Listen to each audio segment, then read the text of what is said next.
Glória a Deus por tudo. Nós vamos compartilhar a palavra do Senhor. Antes, porém, eu convido mais uma vez que nós estejamos orando, pedindo ao Espírito de Deus que essa palavra ela venha como uma semente e que o nosso coração esteja como uma terra preparada para receber essa palavra, que ela seja transformadora na nossa vida, em nome de Jesus. Vamos orar, igreja. Pai, nós te agradecemos por tudo isso que o Senhor operou no nosso meio nessa noite, pela tua presença manifesta, pelo amor derramado. Te agradecemos, ó Deus, por esse tempo que tivemos o privilégio de adorar o Senhor com os cânticos, e te agradecemos também pelo privilégio que temos de ter a tua palavra em mãos. Pai, em nome de Jesus, abre o nosso entendimento. Que o Espírito do Senhor venha a nos conduzir nessa ministração. Que essa palavra venha de maneira poderosa a transformar a nossa vida e a estreitar o nosso relacionamento com o Senhor, que é o nosso Deus.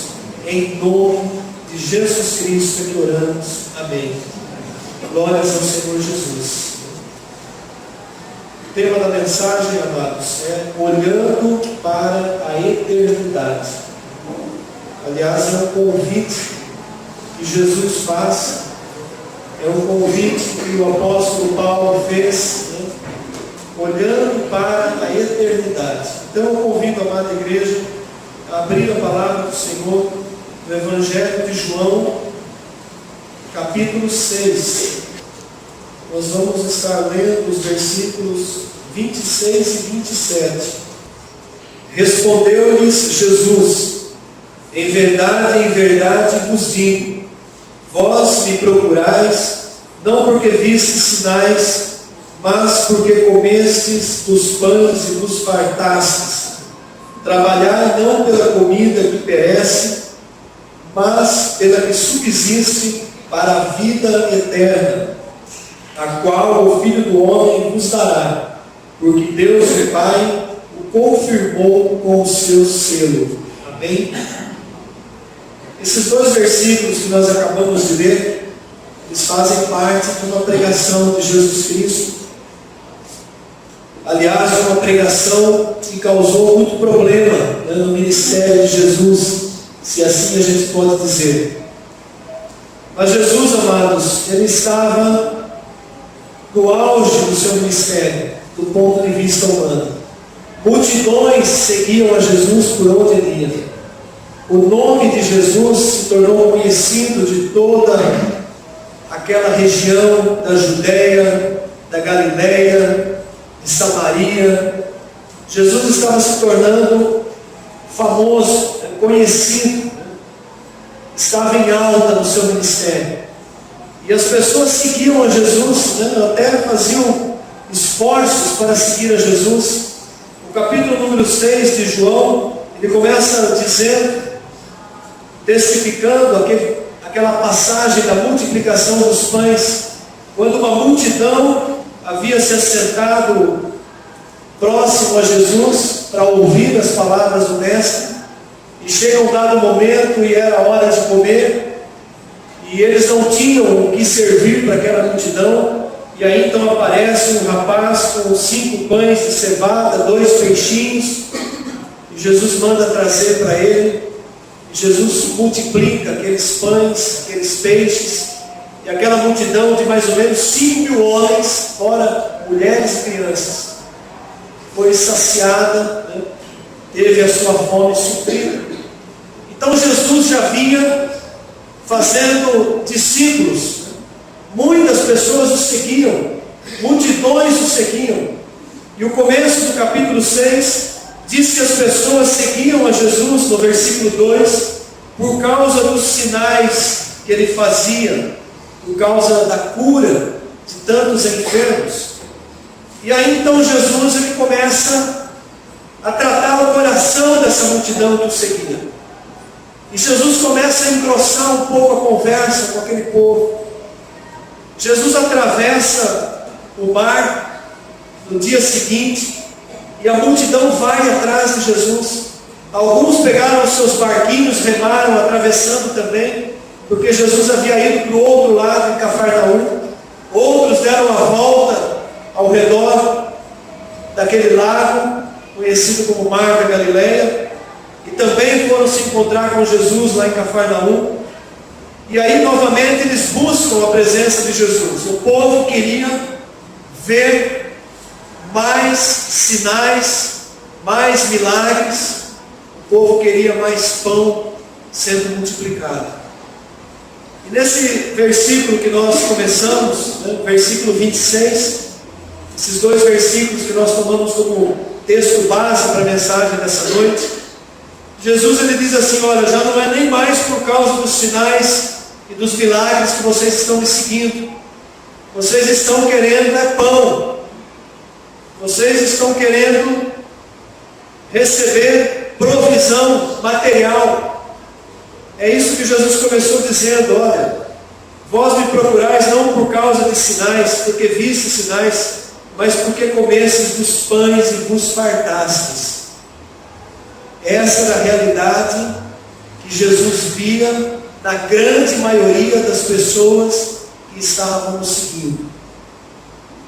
Uma multidão seguindo a Jesus, mas a grande maioria daquela multidão estava indo atrás de Jesus por causa de uma bênção material, por causa de uma provisão, por causa dos pães. Talvez parafraseando a maneira de Jesus dizer, talvez tivesse dito assim: olha, vocês querem encher a barriga, por isso que vocês estão me seguindo. E quando Jesus começou a engrossar a palavra, aquele povo começou a não gostar muito do discurso de Jesus. O capítulo 6 era um capítulo longo, e Jesus começa a trazer muitos ensinamentos nesse capítulo, dizendo que Ele sim era o pão da vida, que Ele sim era o verdadeiro alimento, que é a Ele que o povo deveria buscar por aquilo que Ele é, e não por aquilo que Ele podia dar. Mas a grande multidão buscava Jesus por aquilo que Ele podia dar. E não é diferente nos dias de hoje, amados. Uma grande parte das pessoas que estão lotando as igrejas, elas não estão buscando a Jesus por aquilo que Ele é, Senhor, Salvador, Filho de Deus, mas por aquilo que Ele pode dar. E esse não é o propósito correto de buscarmos a Jesus. O propósito correto de buscarmos a Jesus é por aquilo que Ele é, e não por aquilo que Ele pode nos dar. Então Jesus, vendo isso, e querendo corrigir, querendo confrontar o coração do povo, Jesus começa a trazer uma palavra mais dura. E durante todo esse capítulo, Ele começa a pregar coisas que chegam num determinado momento que o povo se escandaliza daquilo que Jesus estava dizendo. Quando Ele diz: olha, vocês precisam comer da minha carne, beber do meu sangue, aquilo escandalizou o povo que estava ouvindo aquela mensagem. Jesus falava de ter uma comunhão plena com Ele, comer da sua carne, beber do seu sangue, era uma intimidade plena. Aquilo que nós ouvimos no domingo passado, quando celebramos a ceia do Senhor, quando nós pegamos aquele pequeno pedaço de pão, aquele cálice, e bebemos, aquilo é um ato simbólico. Mas todas as vezes que nos alimentamos, que nós colocamos o pão na boca, aquilo que nós colocamos e ingerimos faz parte do nosso corpo. Trazendo isso para um aspecto espiritual, Jesus desejava fazer parte da nossa vida, completamente. Por isso Ele diz que era necessário que o povo comesse da sua carne, bebesse do seu sangue. E as pessoas se escandalizaram com aquilo, porque era necessário pagar um preço para seguir a Jesus. Em outra passagem, Ele manda os homens calcularem se valia a pena seguir a Ele. Ele diz: olha, um rei vai para uma batalha contra um outro rei que tem um exército que é o dobro. Ele senta e faz as contas para ver se compensa ir para a batalha ou se era melhor entrar num acordo e evitar a guerra. Ele diz um outro exemplo: o homem vai começar a construir um prédio, uma casa, e ele calcula primeiro os gastos que ele vai ter, para não passar vergonha de começar a construção e ela ficar inacabada. Então as pessoas que desejam seguir a Cristo, elas têm também que calcular esse preço, porque seguir a Cristo, amados, envolve em mudança de vida, em transformação do nosso caráter, das nossas atitudes. E Jesus começa a pregar tudo isso para aquela multidão, e a multidão começa a se levantar e a ir embora, porque aquela palavra incomodava, era desconfortável ouvir aquela pregação de Jesus. Jesus ele estava dizendo que era necessário comprometimento para que se tornasse verdadeiramente um discípulo dele.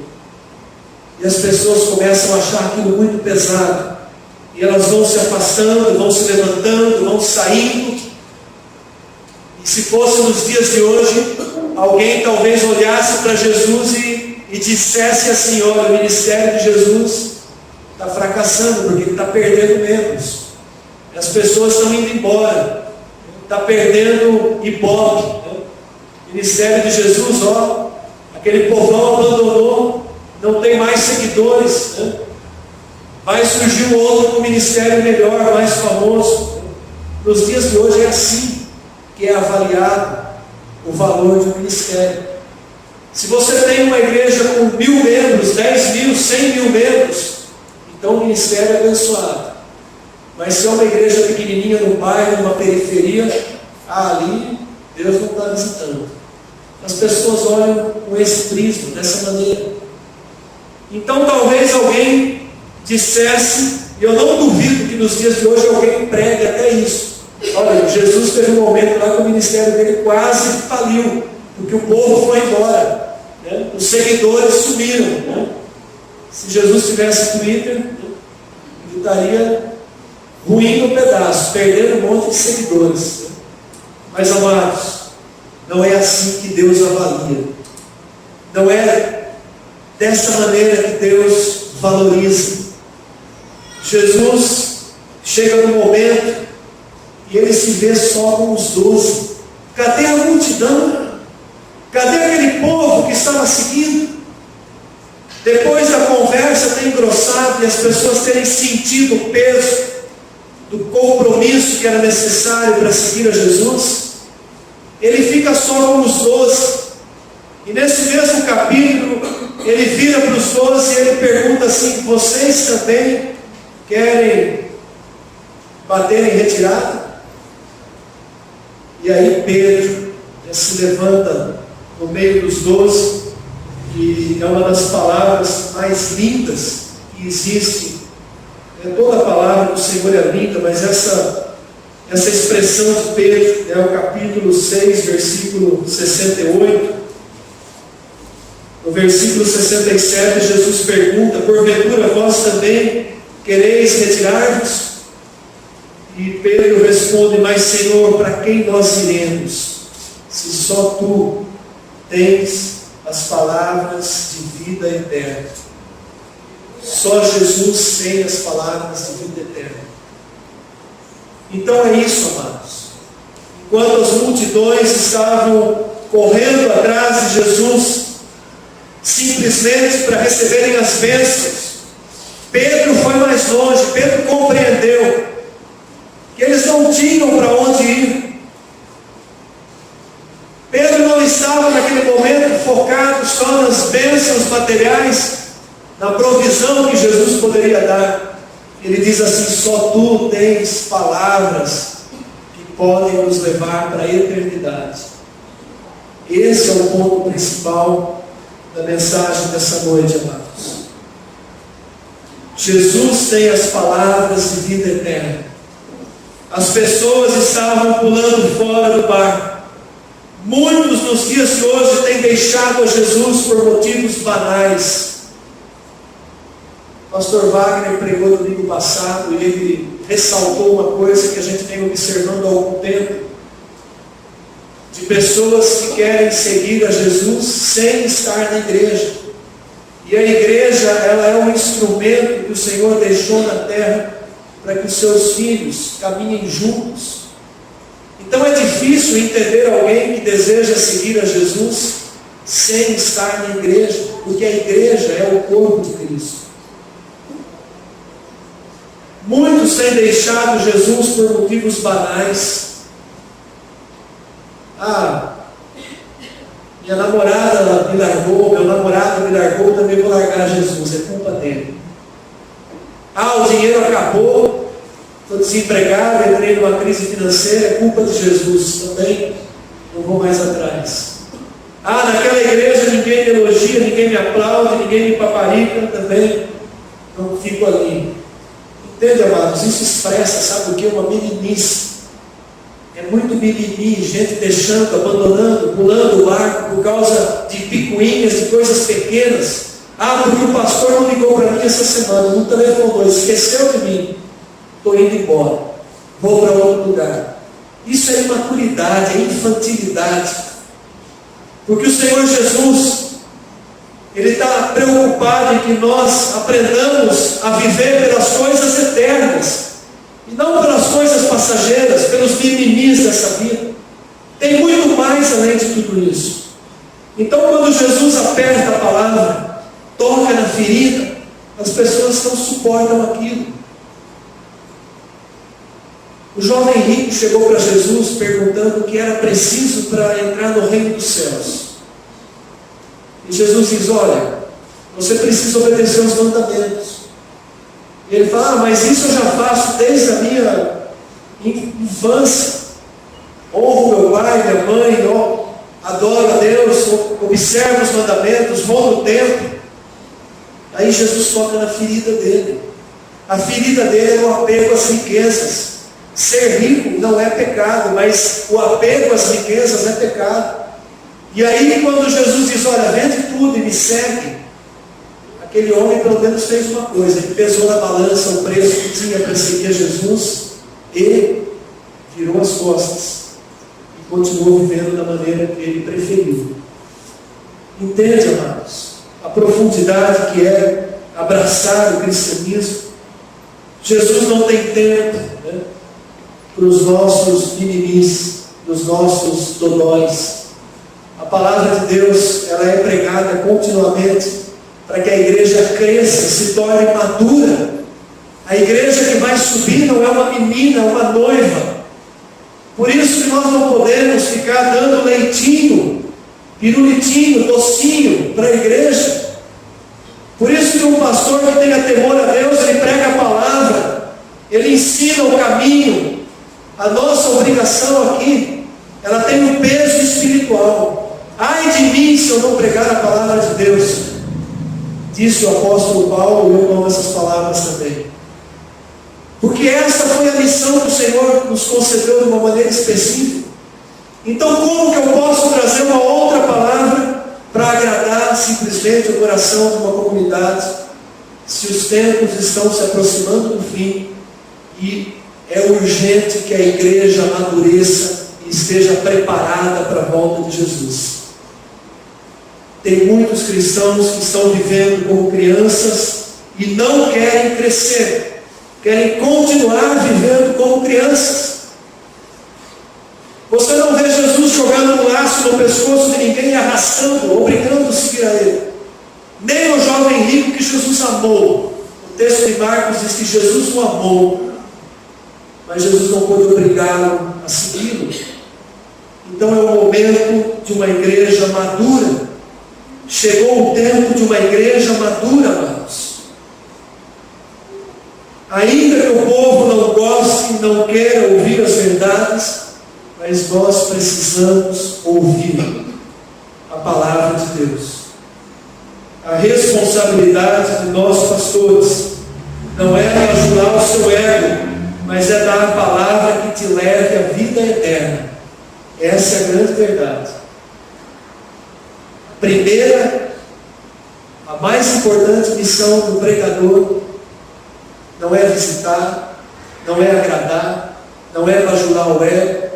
A principal missão do pregador é levar a palavra, e isso com fidelidade. Então, amados, o ministério pastoral, ele envolve muitas coisas, mas essa é a principal, porque é a palavra pregada que pode resultar numa vida eterna ou uma condenação eterna. Quando a palavra de Deus é pregada e recebida, ela vai gerar vida eterna. Se a palavra de Deus é pregada e rejeitada, ela vai gerar morte eterna. Quem condena, né? O próprio Senhor Jesus diz, é a própria palavra que julga. Por isso, o nosso compromisso é com a palavra de Deus em primeiro lugar. Não que devemos deixar de fazer as demais coisas. Então Jesus, ele aperta aquela mensagem, as pessoas vão embora. E no versículo 27 que nós lemos, ele aponta verdadeiramente para aquilo que as pessoas deveriam buscar. Ele diz: trabalhai não pela comida que perece, mas pela que subsiste para a vida eterna. Assim como a nossa missão principal é pregar a palavra, a responsabilidade principal da igreja é receber essa palavra e buscar a eternidade. As igrejas existem para que as pessoas recebam uma palavra que as conduza à salvação. Não há outro caminho de salvação senão a palavra sendo pregada, a palavra na fé, a palavra que professa que Jesus Cristo é o Filho de Deus, é o único Senhor e Salvador. Não há outro caminho à vida eterna senão através de Jesus. Essa é a principal missão e obrigação da Igreja de Deus. Não só nós que pregamos no público, mas em cada um de nós que somos membros do corpo de Cristo. Por isso a nossa missão, o nosso tema para esse ano, alcançando o nosso próximo mais próximo. Glória a Deus, porque eu sei de irmãos aqui que já compartilharam comigo, que ganharam pessoas para Jesus desde o começo do ano, ainda que essas pessoas não vieram a congregar conosco, não importa, mas estão no reino, professaram a fé em Jesus. Graças a Deus, porque alguns têm levado esse testemunho adiante, e isso redunda em bênção para a Igreja Manaína, porque Deus recompensa tudo aquilo que é feito no seu nome. Então, amados, quando Jesus chega e começa a apontar aqui para a eternidade, a nossa responsabilidade, ela se torna ainda maior, porque nós, como povo de Deus, não podemos viver com o foco nessa vida material. Por mais que nós estejamos inseridos nesse mundo, por mais que o nosso trabalho é importante, por mais que o nosso lazer é importante, o nosso descanso, os nossos olhos, eles têm que estar postos nas coisas lá do alto. Porque se nós cairmos no erro de começarmos a viver focados nessa vida, com os olhos postos somente nas bênçãos e não no abençoador como o povo estava no passado, também no presente, nós corremos um grande risco. Jesus, ele aponta para as coisas lá do alto. Ele diz que o nosso objetivo primeiro é buscar as coisas eternas. Por isso que ele trata com a nossa carne. Por isso que ele trata através da palavra com o nosso orgulho, com a nossa natureza, que tem que ser transformada. Se a pessoa diz: eu sou convertido, entreguei minha vida para Jesus há 20, 30 anos, mas a vida daquela pessoa não expressa transformação nenhuma, é mais um que está enganando a si próprio. Porque a conversão, ela vem acompanhada de transformação de vida. Jesus disse lá em Mateus 6,33: buscai, pois, em primeiro lugar o seu reino e a sua justiça, e todas essas coisas vos serão acrescentadas. Isso é uma promessa de Deus, irmãos. O próprio Jesus é quem disse essas palavras. Se nós buscarmos em primeiro lugar o reino de Deus, a sua justiça, as nossas necessidades serão supridas. Não precisamos ficar correndo atrás do vento. Não estou dizendo para você parar de trabalhar, parar de cuidar da sua vida de forma alguma. Isso é necessário, faz parte, mas não é o principal. Tudo isso tem que ser feito sim, mas debaixo do temor e da obediência de colocar a Deus e as coisas de Deus em primeiro lugar na nossa vida. Jesus, ele aponta para a eternidade. Ele quer que nós olhemos para a eternidade. Paulo, ele diz isso de uma maneira bem clara, lá em Colossenses capítulo 3, versículo 1, quando ele diz assim: portanto, se fostes ressuscitados juntamente com Cristo, buscai as coisas lá do alto, onde Cristo vive, assentado à direita de Deus. Então, amada igreja, a vida normal de um cristão genuíno, ela é focada lá no alto. Ela é focada no reino de Deus. Uma expectativa que a igreja tem que manter no coração é a expectativa pela volta de Cristo. Já parou para pensar nisso? Apocalipse diz que são bem-aventurados aqueles que amam a sua volta. A igreja, ela tem que ter uma expectativa pela volta de Cristo. Mas se o nosso coração está tão apegado a esse mundo, qual expectativa nós vamos ter pela volta de Cristo? Eu não duvido que tenha cristãos que estejam orando para Jesus esperar mais um pouco, se atrasar, né? Porque a vida está muito boa aqui. Nós temos vivido um momento, né, de prosperidade, de crescimento, financeiramente está muito bom para muita gente. Então tem pessoas que não querem que Jesus volte logo, de jeito nenhum. Vamos aproveitar mais um pouco tudo isso. Mas essa não é a visão da palavra de Deus. A visão da palavra de Deus é: buscar as coisas lá do alto onde Cristo vive. Dar valor às coisas que são eternas. Nós precisamos dar valor às coisas que são eternas no nosso dia a dia, na nossa vida. O que é eterno? A nossa intimidade com Deus, o nosso tempo de oração, o tempo que nós passamos evangelizando, testemunhando para alguém, no nosso dia a dia, no nosso trabalho. Isso é precioso. Vocês conhecem a história de Esaú. Esaú, ele dava valor ao que era momentâneo. Esaú chega do campo com fome, cansado, e ele troca o seu direito de primogenitura por um prato de sopa, de lentilhas. E a palavra de Deus chama Esaú de profano, porque ele valorizou aquilo que era momentâneo. O direito de primogenitura no passado era algo preciosíssimo. Era algo que tinha um valor muito grande, passado ao filho que nasceu primeiro. Entre as muitas coisas, ele herdava a maior parte dos bens do pai, ele teria a bênção do pai. Ele seria o líder da família, no caso da morte do pai, e muitas outras prioridades e bênçãos espirituais que o primogênito tinha.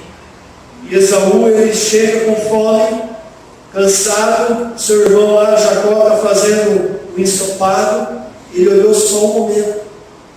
Ele não olhou o eterno, ele não olhou aquilo que ele estava desprezando, ele não olhou o valor espiritual, ele olhou o momento. Ele precisava matar a sua fome, ponto final. E naquele momento ele troca uma bênção espiritual por um prato de lentilhas. E a Bíblia chama Esaú de profano.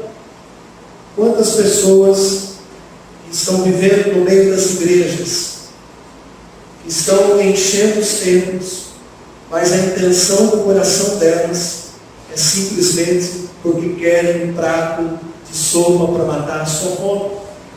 Elas estão buscando a Deus, buscando a Cristo, porque uma situação da vida está apertada e ela precisa daquela bênção. E a hora que ela consegue, que ela recebe aquela bênção, ela só volta a hora que apertar de novo. Daqui 1 ano, 2 anos, quando o carro machucar outra vez. Amados, está cheio de gente com essa visão. E essa não pode ser a visão de nós, membros da Igreja Manaim, membros do corpo de Cristo. Nós temos que olhar para as coisas eternas. Vir ao culto não é simplesmente um ato religioso, é muito mais do que isso, é um ato de comunhão com Deus. Nós precisamos valorizar as coisas que o Senhor Deus valoriza, e ao mesmo tempo desprezar as coisas que o Senhor Deus despreza. O mundo hoje está vivendo uma inversão de valores. As coisas que não prestam, que Deus despreza, estão sendo valorizadas. E as coisas que Deus valoriza estão sendo desprezadas. Amada igreja, que nós possamos compreender que o alimento que Jesus nos propõe é um alimento para a vida eterna. Jesus não está oferecendo provisão material, ainda que Ele se preocupe e ainda que Ele nos dê toda a provisão, mas o que Ele nos oferece é muito mais do que isso, é vida eterna. Por isso a necessidade e a importância de nós nos preocuparmos com as coisas que são eternas, de nós valorizarmos a comunhão do corpo de Cristo, de nós estarmos presentes em todas as oportunidades. Quando às vezes eu reclamo da ausência de vocês no culto de uma quarta-feira, ou no culto de sábado, como nós tivemos ontem, alguns nem sabem que teve culto de sábado ontem, porque não tiveram nenhum trabalho de ler o boletim, mas todo segundo sábado nós temos culto. Quando eu reclamo a ausência da igreja, da escola bíblica dominical, não é porque eu quero ver a casa cheia, é porque eu me preocupo com a condição espiritual dessa igreja. É porque eu vou prestar conta para Deus, como pastor, da condição espiritual desse povo que se reúne aqui. Eu não vou prestar conta dos 1000 que se reúnem na outra igreja, dos 10.000 que se reúnem na outra. Eu e a liderança espiritual dessa igreja vai prestar conta pela vida de vocês. Não somos responsáveis pelos atos de vocês, mas por aquilo que vocês estão recebendo. Por isso, amada igreja, a importância de caminhar juntos, a importância de servir juntos, a importância de congregar juntos, a importância de celebrarmos, de comer aquele pão, bebermos aquele cálice juntos. Isso não é bonito? Não é só por causa da casa cheia, é maravilhoso ter a casa cheia, mas é saber como está a saúde espiritual da igreja. Quando Jesus visita o apóstolo João, e ele começa a falar, né, e escrever as cartas para as igrejas lá do Apocalipse. Aliás, o nosso boletim, nas últimas 5 semanas, ele tem vindo com uma mensagem sobre cada igreja. Tem mais 2, né? Falta Laodiceia e falta Filadélfia, nos próximos 2 finais de semana. É interessante você ler o boletim, né? E quando chega ali para a igreja de Laodiceia, era uma igreja grande, uma cidade rica. A própria igreja se achava rica, abastada, não precisava de nada. Mas, amados, aquela era uma visão de quem via de fora. Será que o pastor daquela igreja estava enxergando aquela igreja saudável, muito bem? Pois Jesus disse para aquela igreja que ela era uma igreja miserável, pobre, cega e nua. Ainda que fosse uma igreja grande, de uma cidade importante daquela época, a visão de Jesus daquela igreja era uma visão triste. No boletim de hoje, ele estava falando da igreja de Sardes. E o que Jesus fala para essa igreja é pior do que ele falou para Laodiceia, porque ele diz: olha, Vocês têm cara de que estão vivos, mas estão mortos. Nem morta não era morta. Era uma igreja que estava morta. Havia uns poucos ali que ainda poderiam se consolidar. Amados, olha a gravidade da situação. Dá uma olhada geral como estão as igrejas, as denominações cristãs. Dá uma olhada geral nos escândalos que estão acontecendo no meio do cristianismo. Será que nós também vamos fazer parte disso? Ou nós vamos ser uma igreja diferente, que nada contra a correnteza, que prega a palavra de Deus, que insiste com a escola dominical, porque é um meio da igreja crescer no conhecimento? Nós somos teimosos e vamos continuar sendo, porque a nossa responsabilidade, se o Senhor Jesus voltasse hoje, é que não ficasse sequer um para trás. Glória a Deus.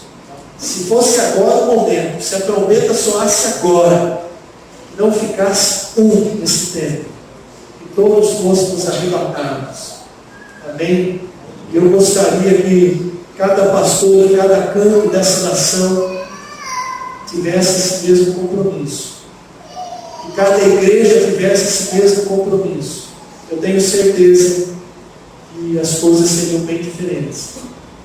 Então, que nós, como igreja do Senhor, possamos olhar, buscar e viver para as coisas que são lá do alto. Essa vida é passageira. Tudo isso aqui vai passar rápido. Essa vida é muito passageira. Ontem, na mensagem que eu trouxe no culto de sábado, nós falávamos sobre o rei Roboão. Roboão foi o filho de Salomão. Salomão foi o rei mais rico que Israel teve, e foi o rei mais rico da sua época. A Bíblia lá narra as riquezas de Salomão. Sabe quanto tempo durou as riquezas de Salomão? Não durou uma geração. Quando Roboão recebe o reino, boa parte das riquezas já tinham tomado. E ele permanece nos pecados, e Deus levanta inimigos. E chega um momento em que Sisaque, rei do Egito, toma todas as riquezas da casa do Senhor. Tudo que era de ouro e precioso foi tomado. E toma também todas as riquezas da casa do rei. Tudo que Salomão construiu em 40 anos de reinado. Bastou 17 anos do reinado do seu filho e acabou. Todas as coisas são passageiras. A riqueza é passageira. Nossa vida é passageira. Por mais que a gente viva 90, 100 anos, é passageiro. Mas existem coisas eternas que não passarão jamais. É para essas que nós temos que viver. Vivemos nessa terra com os olhos da eternidade. Essa é a mensagem do Senhor para essa noite. Não perca a sua visão das coisas eternas.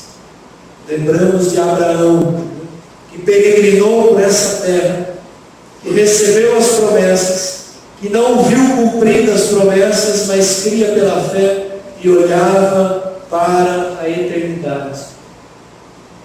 Foi chamado de o pai da fé. Uma das coisas que foram tomadas lá de Roboão foram os escudos de ouro. E a Bíblia faz questão de citar que os escudos foram tomados. Isso tem um sentido espiritual, amados. O escudo era a arma de defesa. Quando Paulo fala lá em Efésios 6, o escudo era uma arma de defesa. E os escudos dos soldados, o escudo do rei foram tomados. Não tinha mais defesa. E Paulo diz que o escudo é chamado de escudo da fé, com o qual nós podemos nos defender dos dardos inflamados do maligno. Já pensou perder o escudo? Perder o escudo da fé porque os olhos estão presos nas coisas passageiras? É preciso manter os olhos nas coisas que são eternas. Amém? Louvado seja o Senhor Jesus Cristo. Convido a amada igreja a se colocar em pé. Que que a cada dia da nossa vida, ao acordar pela manhã, nós não venhamos apenas a pedir um dia abençoado, nós venhamos também a aguardar, a olhar para as coisas que são eternas. Vou convidar o Ministério de Música à frente.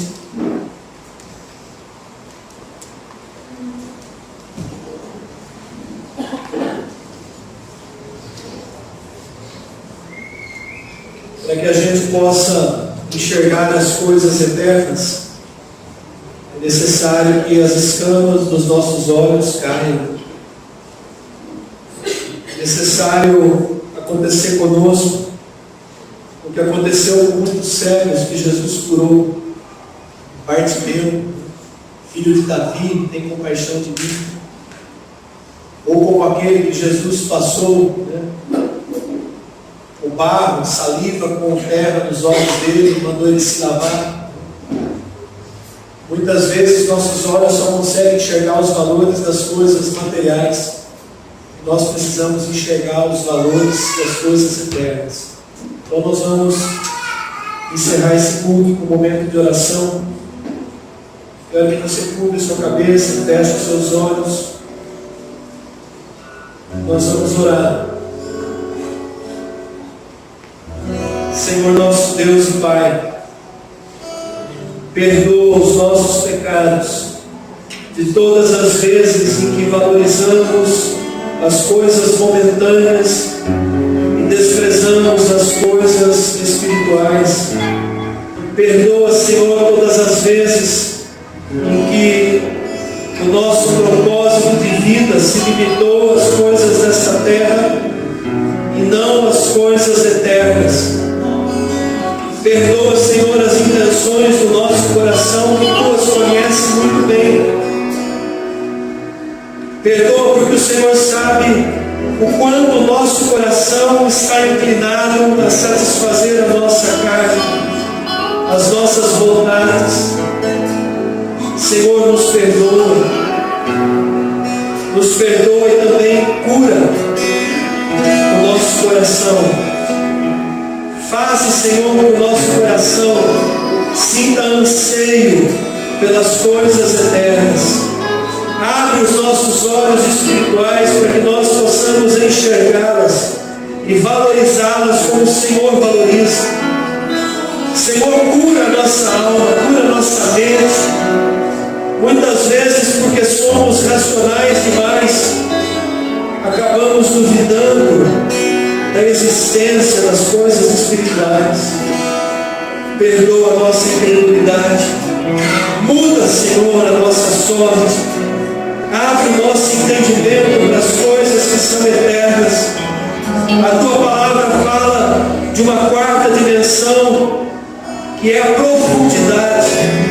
Ela vai além da largura, do comprimento, da altura. E nós compreendemos que a profundidade é o conhecimento das coisas que são eternas. Dá-nos, ó Deus, conhecer a profundidade da Tua palavra, a entender, ó Deus, as Tuas vontades, a buscar o verdadeiro pão da vida, e não a buscar o pão que enche a nossa barriga, como aquela multidão buscava.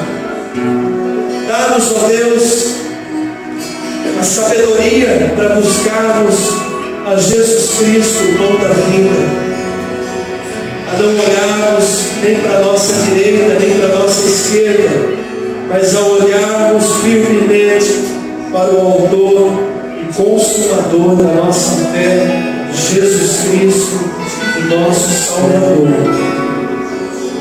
Que os nossos olhos estejam postos nas coisas lá do alto, onde Cristo vive e reina.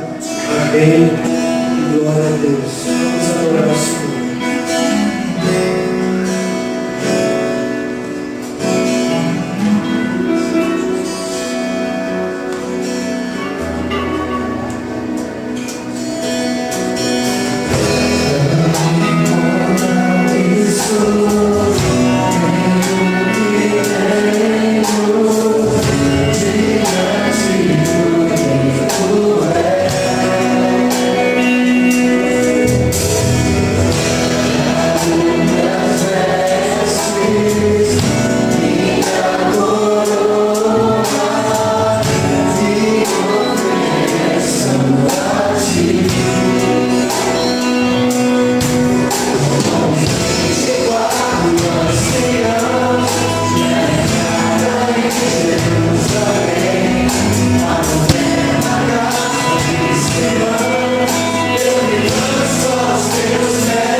E a graça e a paz do Senhor Jesus Cristo, o amor do Pai e a comunhão do Espírito Santo permaneçam conosco. Amém. Glória a Deus. Abraço quem está ao seu lado. Desejo uma semana abençoada em nome de Jesus.